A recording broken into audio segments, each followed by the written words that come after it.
Good morning friends, मैं रोहिताश चौहान स्वागत करता हूं आपका अपने यूट्यूब चैनल पे। दोस्तों, सीरीज को आगे बढ़ाते हैं।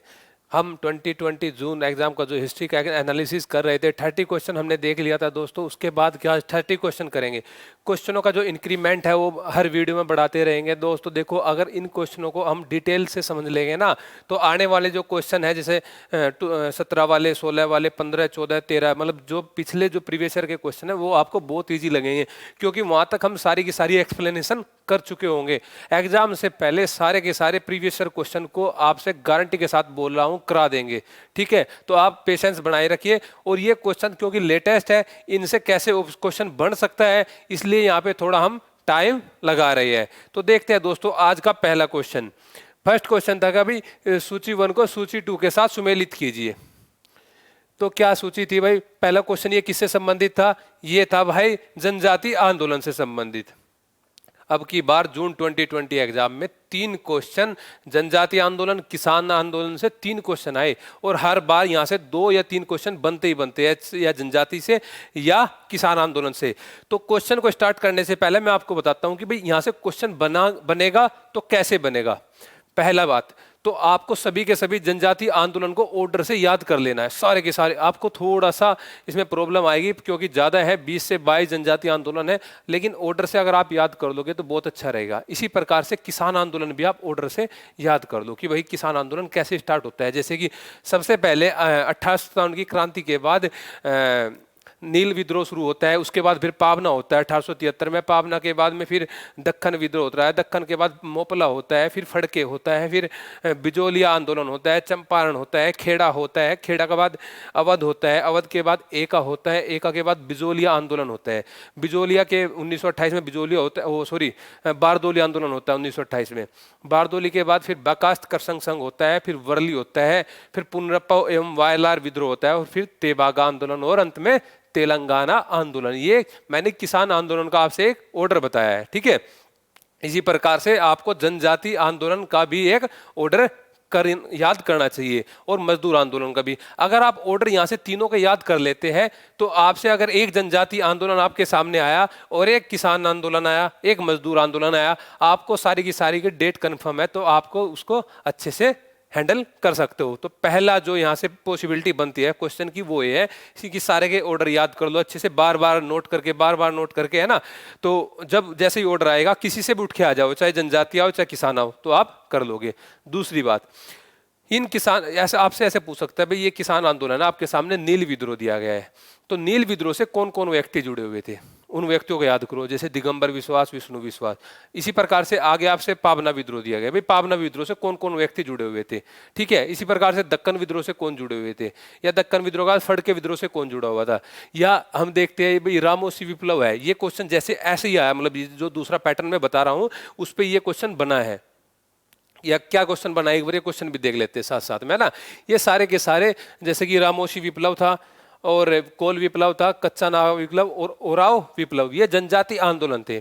आपसे इनसे संबंधित व्यक्ति यहाँ पे दिए गए थे, आपको मैच कराना था कि कौन सा व्यक्ति किस जनजाति आंदोलन से जुड़ा हुआ है। तो देखो दोस्तों, पहला कौन सा था? रामोशी विप्लव। कौन सा? रामोशी विप्लव।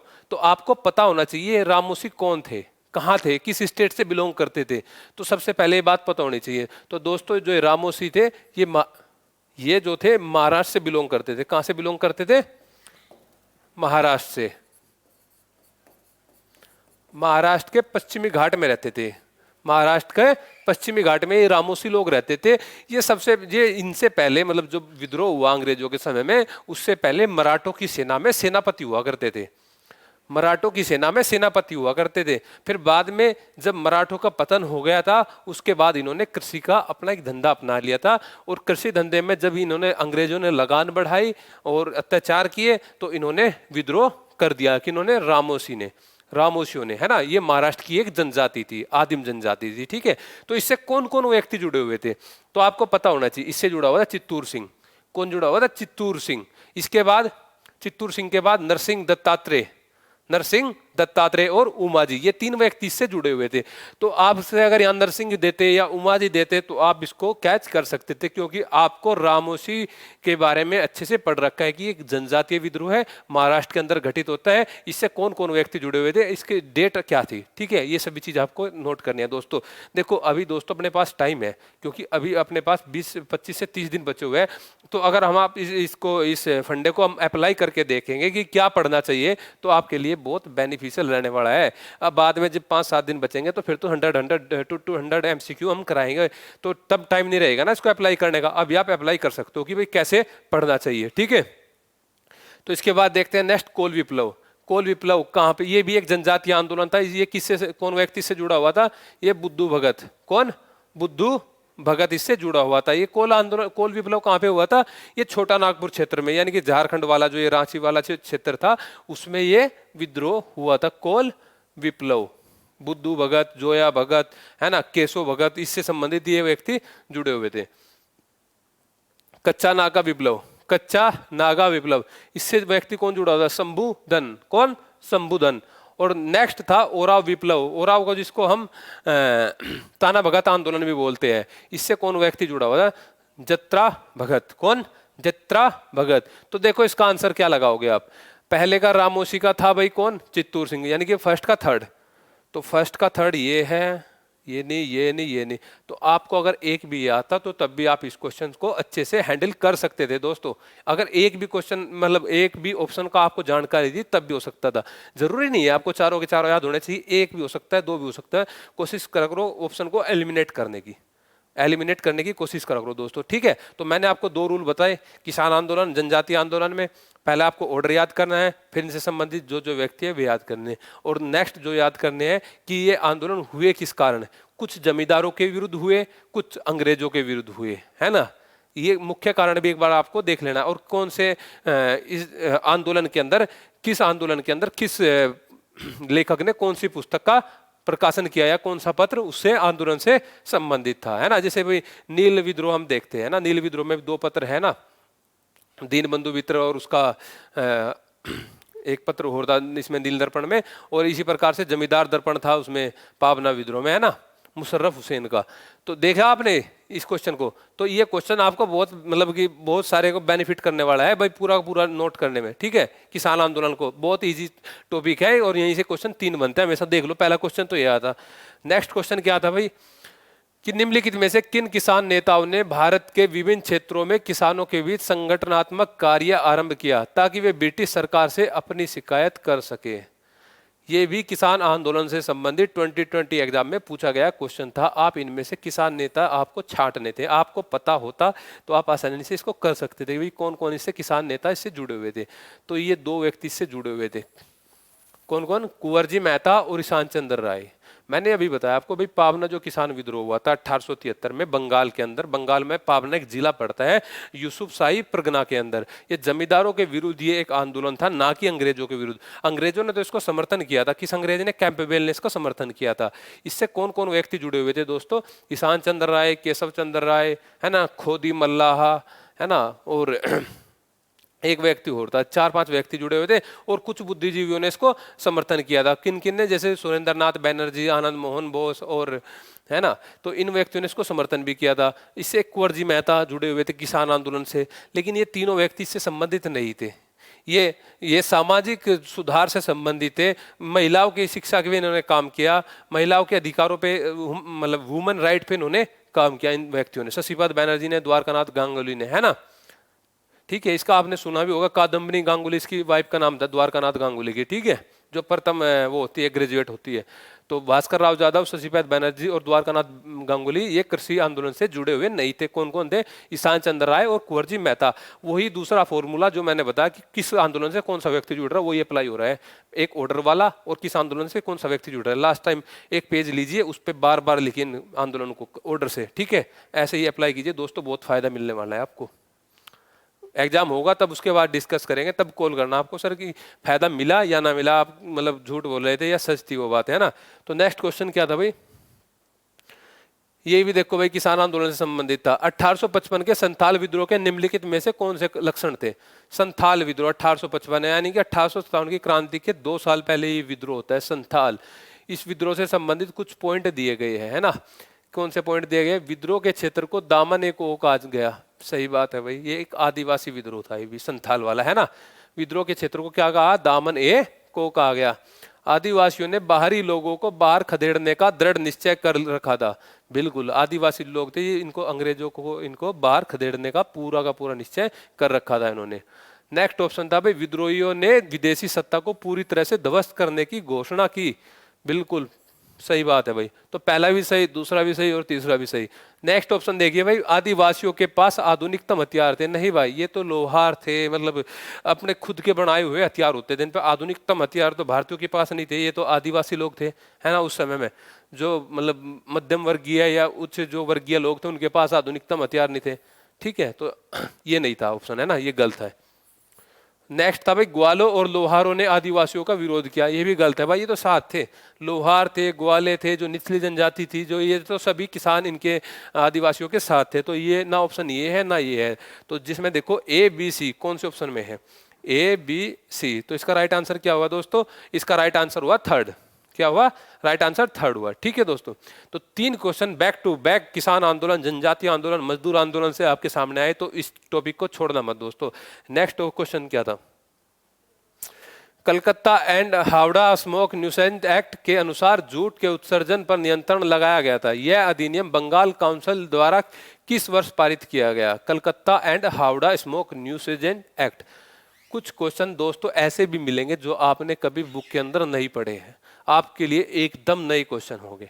तो ऐसे क्वेश्चन को नोट कर लीजिए, बैक टू बैक कई बार ये रिपीट हो जाते हैं, ऐसे ही, है ना। तो देखो, ज्यादातर क्वेश्चन नॉर्मल जो गाइड बुक होती है उनमें नहीं मिलता। ठीक है, ये क्वेश्चन आया था।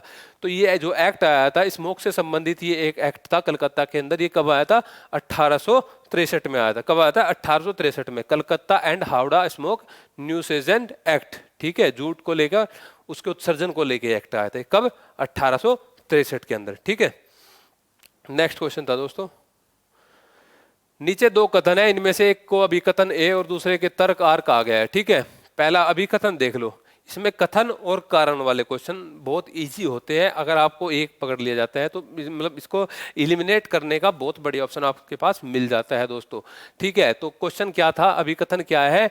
ऐसा माना जाता है कि हड़प्पा सभ्यता के लोगों के दजला फरात नदी घाटियों के लोगों के साथ व्यापारिक संबंध थे। बिल्कुल सही बात है भाई, हड़प्पा सभ्यता के लोगों के जो दजला फरात की नदी घाटियों के जो लोग थे उनके साथ व्यापारिक संबंध थे। हड़प्पा सभ्यता बहुत वाइड क्षेत्र में फैली हुई थी। तो अभिकथन सही है। तो देखो दूसरा कारण तर्क देखो इसका, ऐसा कोई पुरातात्विक साक्ष्य नहीं है जो मेसोपोटामिया के साथ व्यापारिक संबंधों की परिकल्पना की पुष्टि करता हो। नहीं भाई, करता है। बेलनाकार मुहरें मिली है हड़प्पा से अंदर से इसकी मेसोपोटामिया की, तो मेसोपोटामिया का और हड़प्पा का व्यापारिक संबंध बना हुआ था। ये बात गलत बोले हैं, मेसोपोटामिया के साथ कोई संबंध नहीं था, संबंध था हड़प्पा का मेसोपोटामिया के साथ।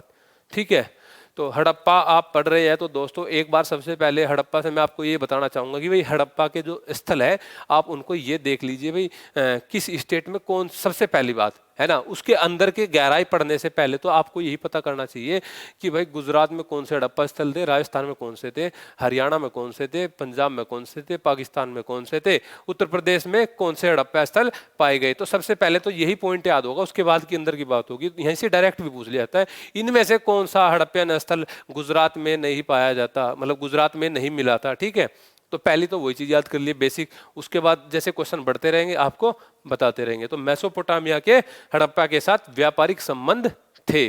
तो इसका कथन सही है, तर्क गलत है इसका। ठीक है, तो पहला कथन सही है, तर्क गलत है। तो आंसर क्या हुआ इसका दोस्तों? थर्ड आंसर हुआ। ठीक है, नेक्स्ट क्वेश्चन देखिए, 6th क्वेश्चन क्या था भाई? 6th क्वेश्चन था भाई, भारतीय महापाषाण संस्कृति में निम्नलिखित में से क्या संबंधित है? महापाषाण संस्कृति की बात हो रही है, प्राचीन भारत के क्वेश्चन है भाई ये। तो लोहे के औजार और उपकरण, सही बात है। घोड़े, बिल्कुल सही बात है, महापाषाण संस्कृति से संबंधित है। घोड़े भी। जोरवे भांड, नहीं, जोरवे भांड महापाषाण से संबंधित नहीं थे, ताम्रपाषाण से संबंधित थे। जोरवे किससे संबंधित थे? ताम्रपाषाण से। याद रखना है दोस्तों, है ना। ये महापाषाण से था, जोरवे ताम्रपाषाण से था, और सार्कोफेगी और डोलमेन, ये चारों के चारों किससे संबंधित है? महापाषाण से। घोड़े, लोहे के औजार उपकरण, और सार्कोफेगी और डोलमेन, चारों के चारों महापाषाण से, और जोरवे ताम्रपाषाण से दोस्तों। ठीक है, इसका तो राइट आंसर क्या हुआ? इसमें राइट आंसर है कि सी नहीं है और सारे है, ए बी डी, यानी कि थर्ड इसका राइट आंसर हुआ दोस्तों। ठीक है, एज इट इज क्वेश्चन कैसे बन सकता है यहाँ से, मतलब कि आपसे एक दो ऑप्शन हटा सकते हैं, ये एक दो ये दे सकते हैं, या ये दे सकते हैं, ये हटा सकते हैं। ठीक है, दोबारा फिर रिपीट होने की पॉसिबिलिटी यहाँ से बनती है ना। डोलमेन दे दिया, सार्कोफेगी दे दिया, तो आपने अच्छे से देखना कि कौन सा महापाषाण के अंदर है, कौन सा ताम्रपाषाण के अंदर है। ठीक है दोस्तों, नेक्स्ट क्वेश्चन देखते। नेक्स्ट क्वेश्चन था भाई चोलों से संबंधित, और चोलों से संबंधित क्या क्वेश्चन था? कालानुक्रम में व्यवस्थित करना था, कालानुक्रम। भाई 20 क्वेश्चन तो आप इतिहास के पेपर में हर बार ये देखते हैं कि कालानुक्रम से संबंधित आते ही आते, प्राचीन से लेके आधुनिक भारत तक। भाई गुप्तों का आपसे ऑर्डर पूछ लिया जा सकता है, मौर्यों का ऑर्डर पूछ लिया जा सकता है, भाई जो क्षेत्रीय रीजनल जो किंगडम है उसमें गुर्जर प्रतिहारों का मॉडल है, ये आपसे ऑर्डर पूछ लिया जा सकता है। राष्ट्रकूटों का ऑर्डर आपसे पूछ लिया जा सकता है, चोलों का ऑर्डर आपसे पूछ लिया जा सकता है, पल्लवों का ऑर्डर आपसे पूछ लिया जा सकता है। जो मैंने आपको डाउटफुल केस में बताया था, भाई गुलाम वंश के जो शासक थे उनका ऑर्डर आपसे पूछ सकता है, डाउटफुल केस वाले, जो 1210 वाला, 1236 वाला, 1240 वाला, 1242 वाला, 4546 वाला, ये जो डाउटेबल वाले है ना। इसी प्रकार से तुगलक वाले, फिरोज तुगलक के बाद के ऑर्डर आपसे पूछ सकते हैं। ठीक है, सैयद वंश के आपके ऑर्डर पूछ सकते हैं, मालवा के शासकों का क्रम आपका ऑर्डर आया हुआ था, वो क्वेश्चन भी पूछ सकते हैं ना। इसी प्रकार से उसमें मुगल काल में ऑर्डर पूछे जा सकते हैं। मुगल काल में ऑर्डर कौन से? ये नहीं बाबर, हुमायूं, अकबर, ये जहांगीर, ये नहीं, उत्तरकालीन मुगल वाले, जिनमें आपको कन्फ्यूजन होता है ना, बहादुर शाह जफर के, मतलब बहादुर शाह प्रथम के बाद वाले। ठीक है, जहांदार शाह वाला है ना, रफीउद्दरजात, रफीउद्दौला, मोहम्मद शाह रंगीला, अहमद शाह वाला, शाह आलम द्वितीय, आलमगीर शाह आलम द्वितीय वाला, है ना, वो ऑर्डर आपसे पूछा जा सकता है दोस्तों। इसी प्रकार से आधुनिक भारत में गवर्नर जनरल का ऑर्डर आपसे पूछ लिया जा सकता है, वायसराय यानी गवर्नर जनरल और वायसराय का दोनों का, है ना, ये ऑर्डर आपसे पूछा जा सकता है। कांग्रेस के अधिवेशन की अध्यक्षता का वाला ऑर्डर आपसे पूछा जा सकता है, किसने कौन से अधिवेशन की अध्यक्षता की थी, कहाँ पे हुई थी। ठीक है, तो यही किसान आंदोलन है, इनका ऑर्डर आपसे पूछ सकते हैं, तो ऑर्डर तो नहीं छोड़ने हैं। इसी प्रकार से क्वेश्चन आया था चोल आंदोलन, चोल से संबंधित, ऑर्डर से संबंधित। अगर आपको पता होता कि भाई इनमें कौन कौन से व्यक्ति सबसे पहले आए थे, तो चोलों का जो संस्थापक था वो था कौन? विजयालय। कौन था? विजयालय।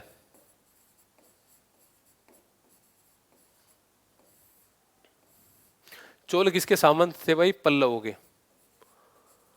पल्लवों के यहाँ पे कार्य करते थे पहले, है ना।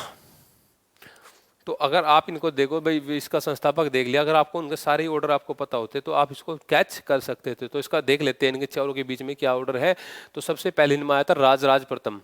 राजराज प्रथम, जिसने राजराजेश्वर मंदिर भी बनाया था ना, राजराजेश्वर मंदिर इसके नाम पे ही था, और राजराज प्रथम के नाम से, है ना। बहुत सारे इसके बहुत इंपॉर्टेंट, राजराज, राजेंद्र प्रथम और कुलोत्तंग प्रथम, क्योंकि इसका व्यापार श्रीलंका के साथ भी संबंध था। ठीक है, तो ये तीन तो चोल है जो बहुत इंपॉर्टेंट है ना।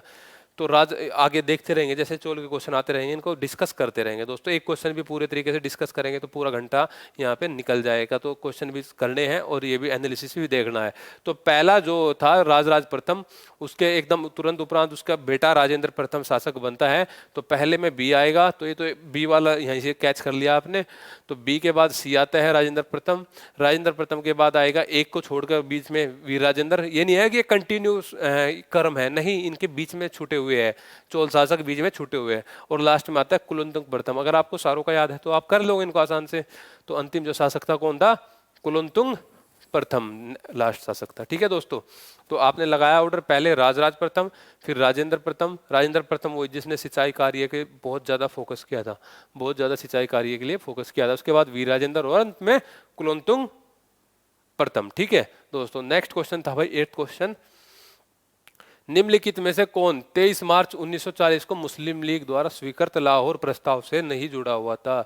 ये मुस्लिम लीग द्वारा, मुस्लिम लीग से भी क्वेश्चन बन जाता है काफी बार। कब मुस्लिम लीग की स्थापना हुई थी? 1906 के अंतर्गत। क्यों हुई थी? क्या मुख्य कारण थे? इनसे संबंधित कौन से वो बने थे, सुधार बने थे, मार्ले मिंटो सुधार में मुस्लिमों को क्या मिला था, है ना। तो 1906 में जब मुस्लिम लीग बनी थी, उसका अध्यक्ष 1906 वाले अधिवेशन की अध्यक्षता किसने की थी? इनका जैसे कांग्रेस के अधिवेशन होते थे ना, इसी प्रकार से मुस्लिम लीग के भी अधिवेशन चलते थे। तो 1906 के मुस्लिम लीग का अधिवेशन किसने अध्यक्षता की थी? 1907 का मुस्लिम लीग हुआ, उसमें अधिवेशन किसने की थी, मतलब मुस्लिम लीग की, है ना। तो ये कुछ अधिवेशन है 6, 7, 8, क्योंकि ये शुरुआती अधिवेशन है, इनको याद करो। फिर जैसे जलियांवाला बाग हत्याकांड घटते हैं, उस अधिवेशन की अध्यक्षता याद करो। और इसी प्रकार से जो मुख्य मुख्य है, 1929 का जब लाहौर अधिवेशन होता है कांग्रेस का, उस अधिवेशन के समय मुस्लिम लीग के अधिवेशन की अध्यक्षता किसने करी, वो याद करो। और 1940 जब ये मांग करते हैं द्विराष्ट्र सिद्धांत के प्रतिपादन की, यानी कि द्विराष्ट्र यानी कि दो राष्ट्र सिद्धांत के, भारत से अलग एक राष्ट्र की मांग करते हैं, यही तो लाहौर प्रस्ताव था। और लाहौर प्रस्ताव क्या था इससे अलावा? लाहौर प्रस्ताव यही था भाई कि भारत से अलग एक अन्य राष्ट्र ये चाहते थे, द्विराष्ट्र सिद्धांत का प्रतिपादन ये चाहते थे। इस अधिवेशन की अध्यक्षता किसने की थी? जिन्ना ने। किसने की थी? मोहम्मद अली जिन्ना ने। यानी कि 1940 में जो अधिवेशन हुआ था उसकी अध्यक्षता की थी भाई जिन्ना ने। और इसमें ये मांग की थी, इस प्रस्ताव से कौन कौन व्यक्ति जुड़ा हुआ था भाई? सिकंदर हयात खान भी जुड़े हुए थे, फजलुल हक भी जुड़े हुए थे, बंगाल कृषक प्रजा पार्टी से संबंधित थे, और खली कुजम्मा भी जुड़े हुए थे। तो कौन नहीं जुड़ा हुआ था? इसमें नहीं पूछा गया है। नहीं और सही, इसमें भी बहुत डाउट होता है। अगर दोस्तों ऐसे 100 क्वेश्चन में से 3 या 4 क्वेश्चन भी गलत हो गए ना, ऐसे डाउट में हमने पढ़ा है नहीं और इसमें पूछा गया था सही, तो अगर इस डाउट में क्वेश्चन गलत हो जाते तो बहुत बड़ा लॉस होगा। तो इसका राइट आंसर क्या होना था? खिज्र हयात खान। खिज्र हयात खान ये लाहौर प्रस्ताव से संबंधित नहीं था। मैंने पूरी समरी बता दी कि मुस्लिम लीग से दोस्तों आपको क्या पढ़ना चाहिए। नेक्स्ट वीडियो जब मैं आपको लेकर आऊंगा, उसमें कोई क्वेश्चन किसी एग्जाम के अंदर जो पूछा गया है, तो आपको क्या करना है, मुस्लिम लीग से पहले ही आपको सारे के सारे फैक्ट याद होने चाहिए दोस्तों। अब लास्ट वो टाइम नहीं है अपने पास कि एक दिन मतलब 3-4 दिन एक ही टॉपिक पे दे रही है। मौर्य साम्राज्य 3-3 दिन पढ़ रही है लगातार, गुप्ता 4-4 दिन लगातार पढ़ रहे हैं। नहीं भाई, अब तो पूरी की पूरी हिस्ट्री दिमाग में होनी चाहिए, एंशियंट भी, मिडिवल भी और मॉडर्न भी। कहीं से क्वेश्चन भी पूछा जा सकता है आपसे, ठीक है। 1 महीने के अंदर बात आ गई एग्जाम के ऊपर, है ना। तो नेक्स्ट क्वेश्चन था दोस्तों, कुछ पुरातात्विक स्थल दिए गए थे, उनसे संबंधित प्रदेश दिए गए थे कि ये पुरातात्विक स्थल जो है किस प्रदेश से संबंधित थे दोस्तों। तो कौन कौन से पुरातात्विक स्थल थे?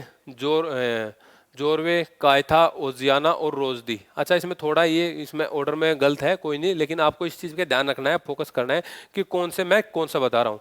तो जो जोरवे था ये किस स्थल प्रदेश से संबंधित है? जो जोरवे पुरातात्विक स्थल था, तो ध्यान रखना जोरवे जो था ये महाराष्ट्र से संबंधित था। कहाँ से संबंधित था? महाराष्ट्र से। ठीक है, नोट करते चलना भाई दोस्त, है ना। ये क्वेश्चन अगर किसी को दोस्त को क्वेश्चन चाहिए पीडीएफ के थ्रू तो व्हाट्सएप पे कांटेक्ट कर सकता है दोस्तों, है ना। जोरवे कहाँ था? महाराष्ट्र के अंदर था। कायथा कहाँ था? मध्य प्रदेश के अंदर था। कायथा कहाँ था? एमपी में था भाई। एंड नेक्स्ट, ओजियाना कहाँ था? राजस्थान के अंदर था। ओजियाना था राजस्थान के अंदर। और रोजदी जो था, रोजदी ये था गुजरात में। रोजदी गुजरात में। तो जोरवा महाराष्ट्र में, कायथा एमपी में, और ओजियाना राजस्थान में, और रोजदी गुजरात में। आपसे अगर चारों नहीं आए तो एक भी पूछ सकते हैं भाई, कायथा कहाँ था, है ना, ओजदी ये रोजदी कहाँ था, जोरवे कहाँ था, अगर नेक्स्ट एग्जाम के अंदर। ठीक है दोस्तों, तो नेक्स्ट क्वेश्चन क्या था? लगा लिया आपने सही आंसर उसका? ठीक है, नेक्स्ट क्वेश्चन देखते हैं अभी कि निजामशाही राज्य में मलिक अंबर ने कृषि और राजस्व ढांचे में क्रांतिकारी बदलाव किए। निजामशाही राज्य में मलिक अंबर यानी कि अहमदनगर की बात हो रही है, यानी कि जो क्षेत्रीय राज्य जो उत्पन्न हुए थे सल्तनत के बाद, उनकी बात हो रही है दोस्तों। मालवा, कश्मीर, गुजरात, जौनपुर, ये अहमदनगर, डिटेल देखनी है थोड़ी थोड़ी सी इनका ऑर्डर, इनसे संबंधित मुख्य घटना। ज़्यादातर कश्मीर से पूछा जाता है, और मालवा से तो 2 क्वेश्चन पूछे गए थे इस बार। तो देखो भाई, मलिक अंबर से संबंधित ये सेनापति था, है ना, प्रधानमंत्री था। ठीक है, मलिक अंबर ने भू राजस्व संग्रहण उगाही को ठेके पर देने की प्रथा की, इजारेदारी प्रथा की शुरुआत की। बिल्कुल सही बात है भाई, मलिक अंबर ने स्टार्ट किया था। नेक्स्ट ऑप्शन में था भाई, उसने भू क्षेत्र का आकलन सरसरी निगाह द्वारा करने यानी कि नजर पहानी की शुरुआत की। बिल्कुल सही बात है भाई। नेक्स्ट ऑप्शन था भाई, नजर पहानी के अंतर्गत जमीन को बागात और नाबूद जो जहाँ पे जिस क्षेत्र में फसल खराब हो गई हो वहां से जो कर लिया जाता था, नहीं, ये बिल्कुल गलत है भाई, इसका आंसर गलत है, ये थर्ड ऑप्शन गलत है। नेक्स्ट ऑप्शन था भाई, भू राजस्व की अधिकतम दर भूमि की उर्वरा शक्ति के आधार पर उपज का 1/4 से 2/5 हिस्सा हुआ करती थी, बिल्कुल सही बात है।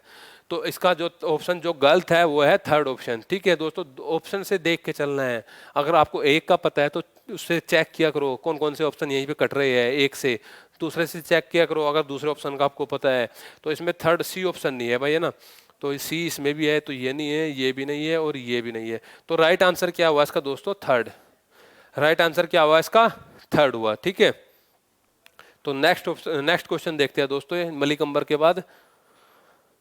अल ब्रूनी और भारत के बारे में दिए गए उसके विवरण के संबंध में निम्नलिखित कथनों में से कौन से कथन सही है? अल ब्रूनी जो कि महमूद गजनवी के साथ भारत आता है, अल ब्रूनी महमूद गजनवी जो आक्रांता था, जो प्रथम बार भारत आता है, मतलब हमले के तौर पे, है ना, भारत को, भारतीय राज्यों को लूटता है यहाँ से, है ना, कई लड़ाइयाँ लड़ता है, तो अल ब्रूनी से संबंधित बातें दी गई है। तो देखो इसमें कौन कौन से कोई ऑप्शन दिए गए हैं। उसे देश से निकाल दिया गया था और 10 साल भारत में रहने का आदेश दिया गया था। अच्छा चलो, उसके अनुसार अस्पृश्य जातियों के लोग चारों जातियों के गांवों और शहरों के बाहर ही रह सकते थे, बिल्कुल सही बात है भाई। ग्रहण की सच्ची प्रकृति के बारे में उसने ब्रह्मगुप्त के दृष्टिकोण का समर्थन किया? नहीं, बिल्कुल नहीं किया इसने, ब्रह्मा गुप्त के दृष्टिकोण का वो समर्थन बिल्कुल नहीं किया। ठीक है, नेक्स्ट ऑप्शन था भाई कि उसके अनुसार हिंदू सोचते हैं कि उनके देश जैसा कोई और देश, उनके धर्म जैसा कोई और धर्म नहीं है, बिल्कुल सही बात है। अल ब्रूनी बोलता था भाई जो हिंदू लोग हैं ये बोलते हैं कि उनके जैसा देश कोई और नहीं, उनके जैसा धर्म कोई और नहीं। ये कथन किसका है? अल ब्रूनी का। अल ब्रूनी से और ये इनसे क्वेश्चन बन जाता है, अल मसूदी से, सुलेमान से, ये तीनों चारों उस समय आते हैं ना, ये अरबी जो लोग थे यहाँ पे, है ना, ये गुर्जर प्रतिहारों के समय में आता है। कौन सा सुलेमान किसके समय में आया, अल ब्रूनी किसके समय दरबार में आया, है ना, अल मसूदी किसके में आया, किसने किसको क्या बोला, अल जुरूज किसको बोला, गुर्जर प्रतिहारों में किसके समय में आया। ठीक है, तो दोस्तों देख लेना है, विशेष तौर पर अल ब्रूनी से संबंधित इसकी पुस्तक भी है ना, किताब-उल हिंद पुस्तक है इसकी, तो इसकी पुस्तक भी देख लेनी है और किस किस चीज का इसने वर्णन किया है। एक प्राचीन भारत में एक 3 जगह से क्वेश्चन बनता है, मतलब ये 3 पॉइंट है। कौन कौन से पॉइंट है? एक आते हैं विदेशी यात्री, प्राचीन भारत वाले, है ना, जिसमें हम हेरोडोटस का उनका पढ़ते हैं, जो इंडिका वगैरह का है ना, मतलब सारा का जो स्ट्रैबो वगैरह की जो सारा की पढ़ते हैं। एक आते हैं चीनी यात्रियों का क्रम, जिसमें हेनसांग आता है और अन्य फाहियान आता है, ये पढ़ते हैं। एक आता है अरबी का। तो इन तीनों को आपको विशेष तौर पर देखना है। एक क्वेश्चन बनता है, एक या विदेशी से आ जाए, या चीनी से आ जाए, या अरबी से आ जाए। ठीक है दोस्तों, एक क्वेश्चन बनता है। ठीक है दोस्तों, इसका राइट आंसर देखा कौन सा है? इसका राइट आंसर बी हटा दे उससे, हाँ बी, इसका ये सी हटाना है ऐसे, ए बी डी। ठीक है, तो राइट आंसर इसका 2 हुआ। नेक्स्ट क्वेश्चन था दोस्तों कि स्त्री धन शब्द का पहली बार उल्लेख निम्नलिखित में से किस ग्रंथ में हुआ है? स्त्री धन शब्द का, स्त्री धन क्या होता था? वैवाहिक जीवन में जब किसी औरत की जो, मतलब लड़की की जो शादी होती थी, उसके बाद जो धन वो साथ में लाती थी उसको हम स्त्री धन बोलते थे, जिसपे उसका अधिकार बना होता था। तो सबसे पहले इसकी जानकारी कहाँ मिलती है? अर्थशास्त्र में, कौटिल्य के अर्थशास्त्र में इसकी जानकारी मिलती है। किसकी? स्त्री धन की। डायरेक्ट क्वेश्चन पूछा गया था, कंफ्यूज हो गया था कि शतपथ ब्राह्मण लगाए या इसमें अर्थशास्त्र लगाए। नहीं, अर्थशास्त्र इसका राइट आंसर था दोस्तों। नेक्स्ट क्वेश्चन भाई, 13 क्वेश्चन था कि खरोष्टी लिपि में लिखित धम्मपद की पांडुलिपि कहाँ से प्राप्त हुई है? धम्मपद की पांडुलिपि कहाँ से प्राप्त हुई है दोस्तों? खेतान से। कहाँ से? खोतान से। धम्मपद जिसमें बुद्ध के उपदेश दिए गए हैं, धम्मपद में बुद्ध के उपदेश दिए गए हैं। गौतम बुद्ध और ये जैनियों से संबंधित 3 क्वेश्चन बनते हैं, 3 से 4 भी बन जाते हैं। जैनी से कभी 2 बन जाते हैं, तो कभी गौतम बुद्ध से 2 बन जाते हैं। ठीक है दोस्तों, तो ये आपको नहीं चूकने हैं दोनों क्वेश्चन। ठीक है, गौतम बुद्ध और जैनियों से संबंधित। तो इसका राइट आंसर क्या था दोस्तों? खोतान। खोतान से धम्मपद की पांडुलिपि प्राप्त हुई है। नेक्स्ट क्वेश्चन था दोस्तों कि प्रारंभिक वैदिक काल में वज्रपति कौन थे? वज्रपति ही, इस क्वेश्चन ने भी बहुत कंफ्यूज किया था स्टूडेंटों को जब मतलब एग्जाम हो गया था, आंसर की नहीं आई थी कि इसका सर राइट आंसर क्या होना चाहिए। कोई बोलते थे कि ये गांव का मुखिया होता था वज्रपति, कोई इसमें गांव के मुखिया में और इसमें ही डाउट था, है ना, वज्रपति के अंदर। तो इसका राइट आंसर क्या था? योद्धा समूह के प्रमुखों का नेतृत्व करने वाले अधिकारी, वैदिक पीरियड के अंदर। किसके अंदर? वैदिक काल के अंदर। ठीक है, वैदिक काल में बहुत अच्छे से पढ़ो दोस्तों, कई क्वेश्चन बनते हैं वैदिक काल से भी, 3-4 क्वेश्चन बन जाते हैं। वैदिक काल में वज्रपति कौन था? योद्धा समूह का प्रमुखों का नेतृत्व करने वाला एक अधिकारी होता था वज्रपति। नेक्स्ट 15 क्वेश्चन क्या था दोस्तों कि दाग प्रथा के संदर्भ में निम्न में से कौन सा कथन सही है दाग प्रथा से संबंधित? अब्दुल हमीद लाहौरी लिखता है कि साम्राज्य का यह नियम है कि जिन मनसबदारों के पास हिंदुस्तान के किसी भी प्रांत में यदि जागीरें थी, चाहे वह साम्राज्य में कहीं भी नियुक्त होने अपने सवार ओहदे के सवार 1/3 बराबर घुड़ सेवकों की पहचान के लिए लाना होता था। 1/3 नहीं भाई, 1/3 नहीं लाना होता था, बिल्कुल गलत है भाई ऑप्शन, है ना। यदि वे बल्क और बदख्शां के में नियुक्त होते थे तो उन्हें सवार ओहदे के 5वें हिस्से के बराबर लाना होता था, बिल्कुल सही बात है। बल्क और बदख्शां से संबंधित बाद में पूरे काबुल प्रांत के नियुक्त सभी मनसबदारों पर लगाया जाने लगा, सही बात है भाई। औरंगजेब काल के उत्तरार्ध में लिखे गए खुलासत उस सियाक ने निम्नलिखित में इसकी इन नियमों की पुष्टि की, बिल्कुल सही बात है भाई, तीनों की पुष्टि की, दाग प्रथा से संबंधित, है ना। तो ये इसके राइट आंसर कौन कौन से हो गए? बी भी राइट आंसर, सी भी राइट आंसर और डी भी इसका राइट आंसर था। पहला नहीं था, पहला 1/3 की घोषणा नहीं की थी कहीं भी, मतलब ये लिखता है कि साम्राज्य के नाम तक जिन मनसबदारों के पास हिंदुस्तान के किसी भी प्रांत में यज्ञ जागीरें थी, तो जागीरें जो होती थी प्रांत के अंदर कहीं अच्छी होती थी, कहीं मतलब उसकी घटिया किस्म की होती थी, तो 1/3 नहीं थी, ठीक है दोस्तों। तो इसका राइट आंसर था बी, सी और डी। 16 क्वेश्चन था। अच्छा एक बात हो रहा है दोस्तों, आप कमेंट में एक चीज बताइएगा, अगर हम क्वेश्चन यहाँ बढ़ा रहे हैं इसी प्रकार से उसका डिस्क्रिप्शन थोड़ा कम हो जाता है ना। क्वेश्चन बढ़ाएंगे क्योंकि 1 घंटे तक का ही लेक्चर होता है, तो डिस्क्रिप्शन थोड़ा उसका कम हो जाता है। तो आप ये बताइए कि सर कि क्वेश्चन कम रखा जाए, डिस्क्रिप्शन ज़्यादा हो, उसका वर्णन ज़्यादा हो, या क्वेश्चन बढ़ाया जाए? आप इस चीज़ को कमेंट में जरूर डालिएगा दोस्तों, है ना। नेक्स्ट क्वेश्चन था 16, स्वदेशी आंदोलन के संबंध में निम्नलिखित कथनों में से कौन से कथन सही है? तो स्वदेशी याद रखना है, सही याद रखना है, स्वदेशी याद रखना है, सही याद रखना है, कभी सही नहीं आवे यहाँ और आप आंसर करने लग जाओ, ठीक है।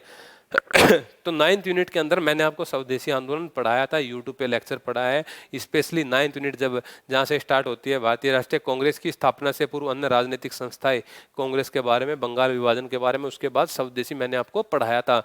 तो देखो क्या था ऑप्शन, स्वदेशी आंदोलन की औपचारिक घोषणा 7 अगस्त 1904 को की गई थी। अरे नहीं भाई, 1904 को कहाँ की गई थी, 1905 में तो बंगाल का विभाजन हुआ था, और बंगाल का विभाजन हुआ था उसके बाद ही स्वदेशी की मांग उठी थी, विदेशी वस्त्रों को जलाया गया था, विदेशी वस्तुओं का बहिष्कार किया गया था, है ना। सरकारी अपने अपने अपने विद्यालय खोले गए थे, बंगाल नेशनल कॉलेज की स्थापना हुई थी, है ना। तो उसके बाद हुई थी, किसके बाद? बंगाल विभाजन। बंगाल विभाजन कब घटता है? 1905 के अंदर, 1905 के अंदर अक्टूबर में लागू होता है, प्रभावी होता है। उसके बाद ही तो घोषणा हुई थी, 1905 में हुई थी घोषणा, ना कि 1904 में हुई थी। तो ये तो बिल्कुल गलत है भाई।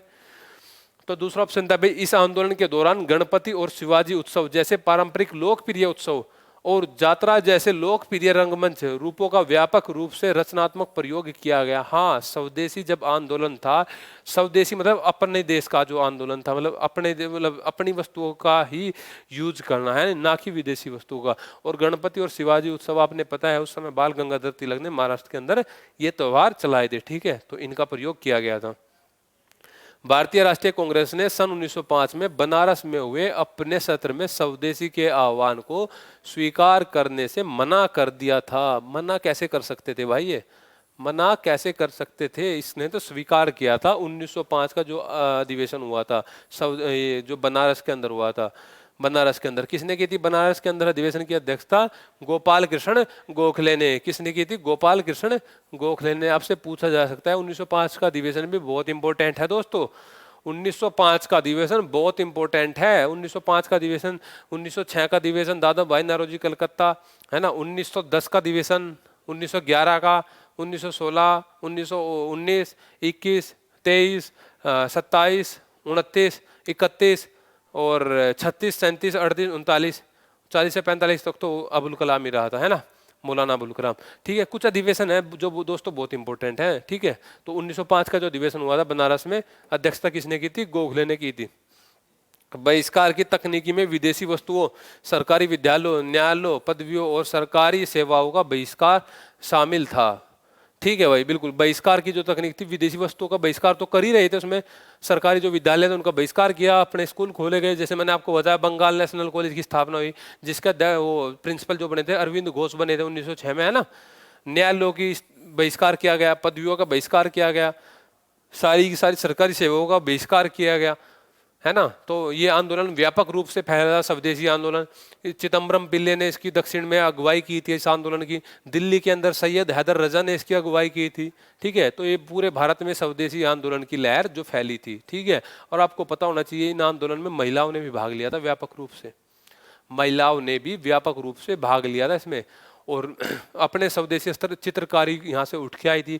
आप जानते हो स्वदेशी आंदोलन से संबंधित रविंद्रनाथ टैगोर, अविंद्रनाथ टैगोर, नंदलाल बोस, जिसको प्रथम स्कॉलरशिप यानी कि छात्रवृत्ति मिली थी, स्वदेशी आंदोलन से संबंधित थी। ठीक है, तो दोस्तों देखो, इसमें ना तो 1904 ना ये, ठीक है, बनारस में इसको मना कर दिया था। तो क्वेश्चन को पढ़ने की, बस आज अच्छे से पढ़ने की उम्मीद वो करा। जितना बड़ा क्वेश्चन होगा ना दोस्तों, उतना ही इजी आंसर उससे निकल के आएगा। जितना छोटा क्वेश्चन होगा उतना ही आपके लिए हार्ड होगा। इस चीज का ध्यान रखना दोस्तों। 17 क्वेश्चन क्या था भाई, कि निम्नलिखित में से कौन सा एक आर्य समाज का आदर्श नहीं था। आर्य समाज के बारे में पहले पता होना चाहिए, तभी उसका आदर्श हम बता सकते हैं। किसी पार्टी या किसी भी समाज, किसी भी संगठन की विचारधारा अगर हमें जानकारी होगी तो उसका तो बाद में बता ही सकते हैं, क्योंकि फैक्चुअल चीज़ तो ये है नहीं, यहाँ तो कॉन्सेप्चुअल चीज़ है। किसी भी पार्टी का, अगर भाजपा की पार्टी की विचारधारा देखे तो आप, और कांग्रेस की विचारधारा मतलब देखे, क्योंकि विचारधारा ही तो एक अलग होती है पार्टी की, विचारधारा पे ही पार्टी चलती है। ठीक है दोस्तों, तो ये आर्य जो समाज था, ये 1875 में स्वामी दयानंद सरस्वती ने इसकी जो स्थापना की थी, कहाँ की थी, मुंबई के अंदर। और 1877 में 2 साल के बाद इसका जो मुख्यालय जो बदल दिया गया था, जो हेड ऑफिस जो कर दिया था, वो कर दिया था लाहौर के अंदर 1877 में। किसने, स्वामी दयानंद सरस्वती ने। स्वामी दयानंद सरस्वती किस पे काम करते थे, शुद्ध आंदोलन पे काम करते थे, लिंगों के बीच समानता पे काम करते थे, ईश्वर के पितृत्व और मनुष्य के भातृत्व भाव में विश्वास रखते थे। ठीक है, नारा दिया था, वेदों की ओर लौटो, वेदों की ओर लौटो, ना कि वैदिक काल की ओर लौटो। ठीक है, वैदिक काल की ओर नहीं, वेदों की ओर लौटो। वेदों पे मतलब उनको अध्ययन करो, है ना।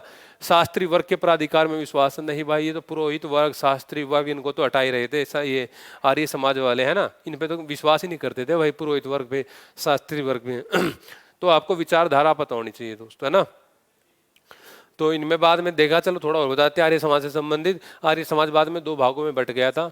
2 भागों में कैसे, इनकी मृत्यु के बाद, एक तो जो लाला लाजपत राय और उसमें हंसराज, और दूसरे में जो था ये श्रद्धानंद वाला। श्रद्धानंद हर ने गुरुकुल कांगड़ की स्थापना की थी 1902 में, और इन्होंने जो डीएवी विद्यानंद एंग्लो वैदिक कॉलेज जो स्थापित हुए थे, इन्होंने उनकी स्थापना की थी। किन्होंने, जो तीसरे 3 जो 2 गुट बट गए थे दूसरे वालों ने, है ना, लेखराज मुंशीराम ने, है ना, लेखराज मुंशीराम श्रद्धानंद। तो कौन सा आर्य समाज का आदर्श नहीं था, शास्त्री वर्ग के प्राधिकार में विश्वास, ये आर्य समाज का एक आदर्श नहीं था। 18 क्वेश्चन देखो दोस्तों, निम्नलिखित में से किस ग्रंथ में हिंदुस्तान के सूफी संतों का जीवन वृतांत दिया गया है और जिसके रचयिता ने उसको जहांगीर को भेंट किया है। तो अकबर उल अख्यार, जो कि अकबर के समय लिखी गई थी, लेकिन भेंट किसको की थी, जहांगीर को की थी। इसके लेखक का क्या नाम था दोस्तों, इसके लेखक का नाम था अब्दुल हक दहलवी। अब्दुल हक दहलवी किसका लेखक था ये, अकबर उल अख्यार का। किसको दी थी, सभी के सभी जो सूफी संत थे उनका वर्णन दिया गया है। किसको समर्पित की थी ये, जहांगीर को की थी, लेकिन लिखी गई थी किसके समय दोस्तों, लिखी गई थी ये अकबर के समय में। और इसमें ऑप्शन क्या क्या थे, इसमें ऑप्शन थे भाई ये जखीरत उल ख्वानीन, जखीरत उल ख्वानीन ये शाहजहां से संबंधित पुस्तक थी। अच्छा, ये थी मासिर उल उमरा, ये जहांगीर से संबंधित थी, शाहनवाज खान की पुस्तक थी। तजकिरात उल उमरा, ये भी। अच्छा, ये तजकिरात उल उमरा, एक है तजकिरात उल वाक़ियात। तजकिरात उल वाक़ियात किसकी थी, ये जोहर आफ्ताबची की थी, जो कि हुमायूं का एक रसोइया था, हुमायूं के बारे में लिखता है तजकिरात उल वाक़ियात, और है ना। तो ये बात कहने का मतलब मेरा ये है, ग्रंथ जो दिए हैं, ये सोर्स जो दिए गए हैं दोस्तों, हुमायूं के सारे सोर्स, अकबर के सारे सोर्स, 4 सोर्स हुमायूं के हैं, 7-8 सोर्स अकबर से संबंधित है, 7-8 सोर्स जो है जहांगीर से संबंधित है। इसी प्रकार औरंगजेब, शाहजहां और औरंगजेब, ये सारे के सारे सोर्स कर लो। शेरशाह सूरी, 2 क्वेश्चन आराम से मिल जाएंगे दोस्तों, है ना। तो अभी उस चीज पे काम करने का टाइम है। अगर आपने काम कर लिया तो निश्चित ही इससे आपको लाभ मिलने वाला है दोस्तों। आप इस चीज को एग्जाम के बाद नोट करोगे अगर आप वीडियो को फॉलो कर रहे हो। तो इसका राइट आंसर क्या था दोस्तों? अखबार उल अख्यार। तो नेक्स्ट क्वेश्चन था दोस्तों 19 कि आरंभ से शुरू करते हुए निम्नलिखित संस्थाओं को उनकी स्थापना में कालानुक्रम में स्थापित कीजिए। कुछ संस्थाएं दी गई थी आपसे, कौन कौन सी संस्थाएं थी भाई? Fort William college Calcutta. Fort William college Calcutta की स्थापना किसने की थी भाई? वेलेजली ने की थी। किसने की थी दोस्तों? वेलेजली ने की थी। कब की थी वेलेजली ने फोर्ट विलियम कॉलेज की स्थापना? 1800 में। भाई आप कैसे बता सकते हो? रटने की जरूरत ही नहीं है आपने। अगर आपने पता है फोर्ट विलियम कॉलेज की स्थापना वेलेजली ने की थी, तो आपको पता है वेलेजली 1798 में भारत आता है। 1798 में बंगाल का गवर्नर जनरल बनता है, 1803 तक रहता है ना? क्योंकि सहायक संधि कौन लाया था? वेलेजली तो लाया था, जिसने सहायक संधि की थी भारतीय राज्यों के साथ। हैदराबाद, मैसूर, तंजौर, अवध, पेशवा, इनके साथ सहायक संधि किसने की थी?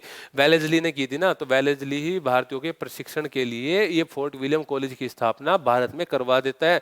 हालांकि ब्रिटेन के दबाव के बाद में इसको बंद कर दिया जाता है। तो सबसे पहले आपको पता होना चाहिए 1800 में, है ना? तो आप क्रम कैसे लगाओगे? इसमें तो इसमें कालानुक्रम में पूछ रखा है ना, तो क्रम तभी लगाओगे ना जब आपको इनका ईयर पता होगा स्थापित होने के। Asiatic Society of Bengal, Bengal के अंदर एशियाटिक सोसाइटी की स्थापना 1784 में हुई थी दोस्तों। 1784 में।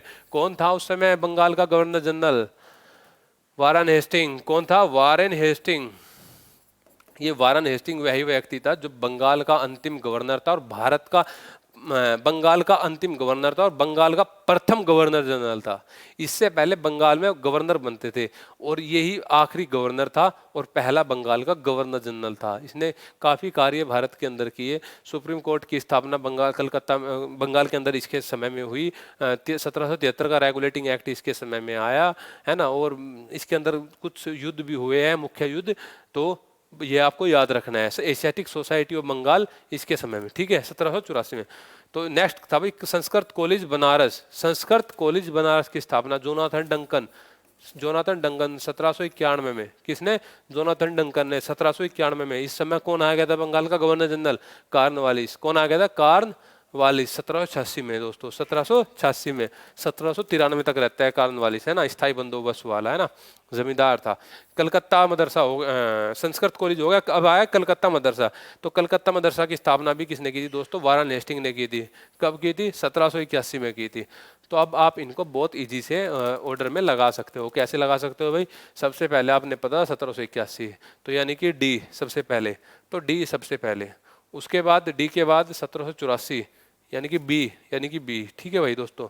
1784 के बाद यानी कि सी 1791 and last 1800, and last 1800।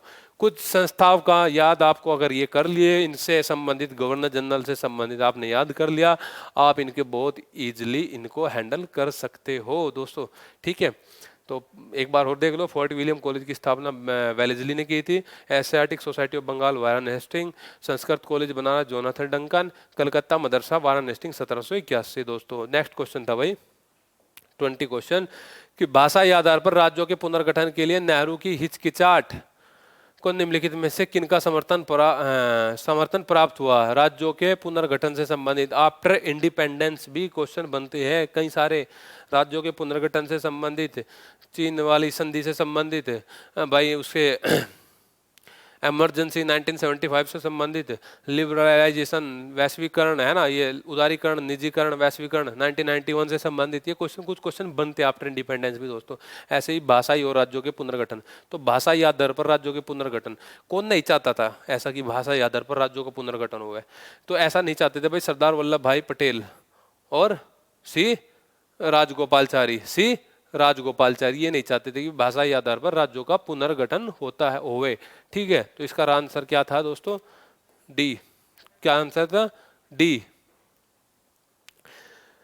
Question आपने देख लिया, तो इसका आंसर था बी और डी, भाषाई आधार पर राज्यों का पुनर्गठन। अच्छा, भाषाई आधार पर राज्यों का पुनर्गठन हुआ, पहला कौन से राज्य का पुनर्गठन हुआ था सबसे पहले? तो वो होता दोस्तों आंध्र प्रदेश का। आंध्र प्रदेश का 1953 में।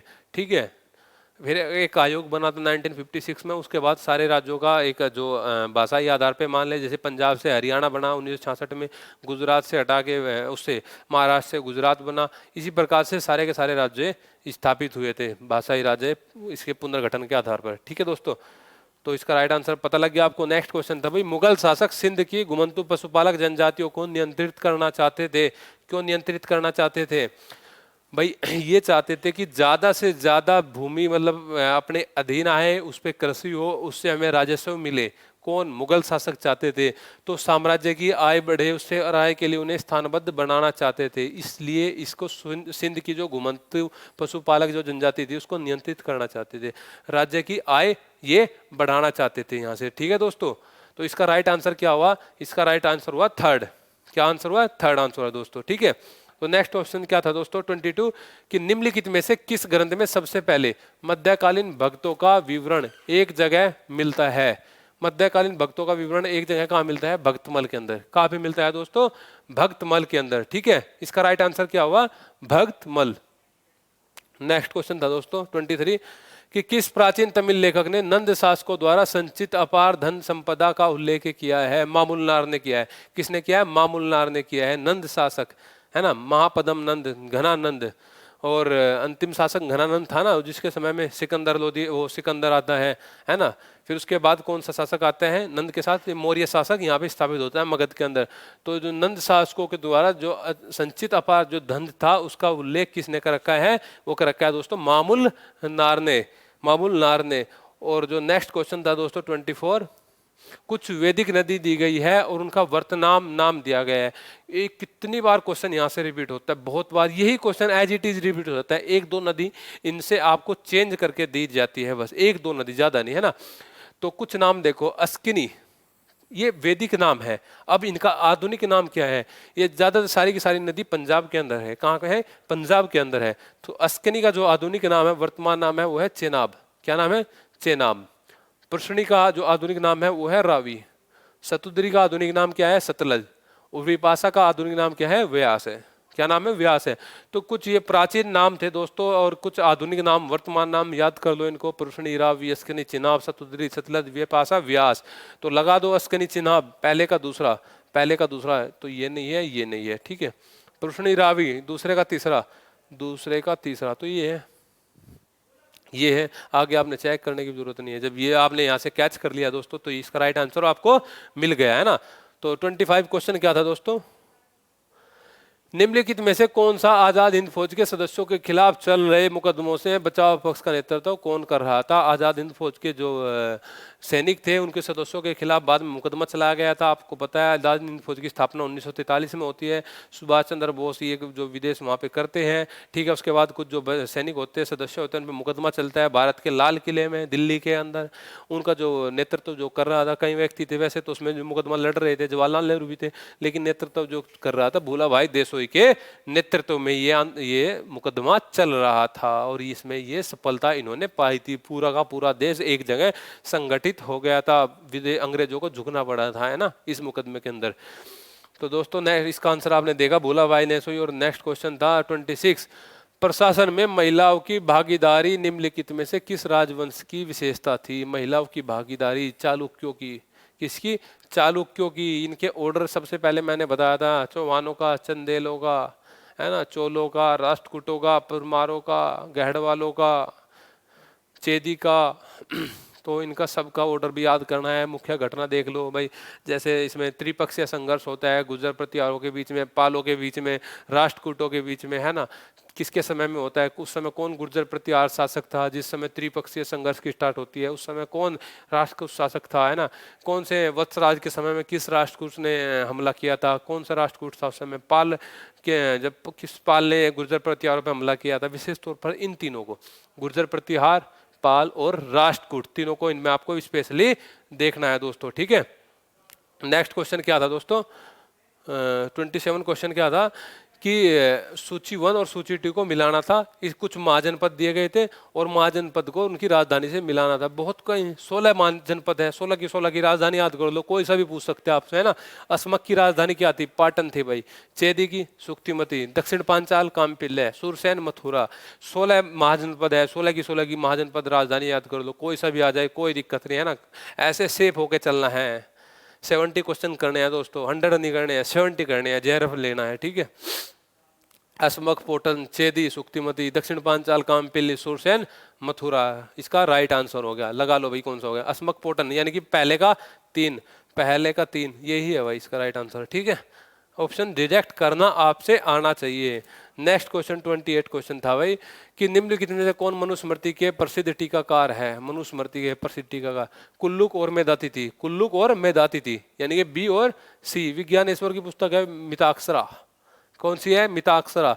तो मनुस्मृति के प्रसिद्ध टीकाकार कौन कौन थे दोस्तों? कुल्लुक और मेधातिथि। 29 क्वेश्चन था भाई रब तब अभिलेख के संदर्भ में निम्नलिखित में से कौन सा कथन सही है? रब तब अभिलेख कनिष्क से संबंधित था। कनिष्क यानी कुषाणों से संबंधित था। रब तब अभिलेख कनिष्क और कड़फिसस शासकों के बीच संबंध स्पष्ट करने के लिए ये अभिलेख आया था, रब तब अभिलेख। नेक्स्ट क्वेश्चन था एंड लास्ट क्वेश्चन है भाई आपका कि गुप्त सम्राट चंद्रगुप्त द्वितीय को किस अन्य नाम से जाना जाता था? तो किस नाम से जाना जाता था दोस्तों? देवगुप्त और देवराज। चंद्रगुप्त द्वितीय गुप्त शासकों का बहुत ही महत्वपूर्ण शासक, समुद्रगुप्त के बाद, है ना, बहुत इंपॉर्टेंट शासक। इसकी उपाधि क्या क्या थी? देवगुप्त और देवराज। देवपुत्र तो कनिष्क की थी, है ना। देवपुत्र किसकी थी? कनिष्क की थी, ठीक है दोस्तों। तो इसका राइट आंसर क्या हुआ? ए और बी इसका राइट आंसर हुआ दोस्तों, ठीक है। तो आपने आज हमने 30 क्वेश्चन किए। आपने एक चीज देखी होगी कि कुछ क्वेश्चन जो मतलब रिपीट भी होते हैं, आपने इससे पहले एग्जाम के अंदर भी देखे, तो आगे भी रिपीट होंगे। आगे भी ये रूल चेंज नहीं होगा, रिपीट होंगे। करो इनको अच्छे से, टाइम दीजिए। ये 2020 है, 18, 19, 20 लेटेस्ट है, इन पे थोड़ा टाइम दीजिए। 17, 16, 15, 14, 13, 12 उन पे टाइम नहीं लगेगा आपको करने में, है ना। थोड़ा रट्टा तो करना ही है। देखो भाई, कॉन्सेप्ट के साथ फैक्ट भी याद होना बहुत ज़्यादा जरूरी है। एग्जाम फैक्ट से निकलेगा, कॉन्सेप्ट अगर समझ में है तो कॉन्सेप्ट तो है आपके पास लेकिन फैक्ट भी उसके साथ होना चाहिए दोस्तों। तो आज ये 30 क्वेश्चन किए। 30 क्वेश्चन इससे पहले 2 वीडियो हमने कर ली है, तो अपने 60 क्वेश्चन हो गए हैं। और 10 क्वेश्चन जो आते हैं वे पैराग्राफ से आते हैं। पैराग्राफ क्वेश्चन मैं आपको सेंड कर दूंगा। आप बचे अपने 30 क्वेश्चन, और नेक्स्ट वीडियो में 30 क्वेश्चन को हम कर लेंगे कल, यानी कि, है ना। अब रेगुलर क्लास होगी दोस्तों। कोई भी आपका सजेशन हो तो कमेंट या मेरे दिए गए नंबर पर व्हाट्सअप या फ़ोन कर सकते हैं दोस्तों। मिलते हैं नेक्स्ट वीडियो में, तब तक के लिए थैंक्स।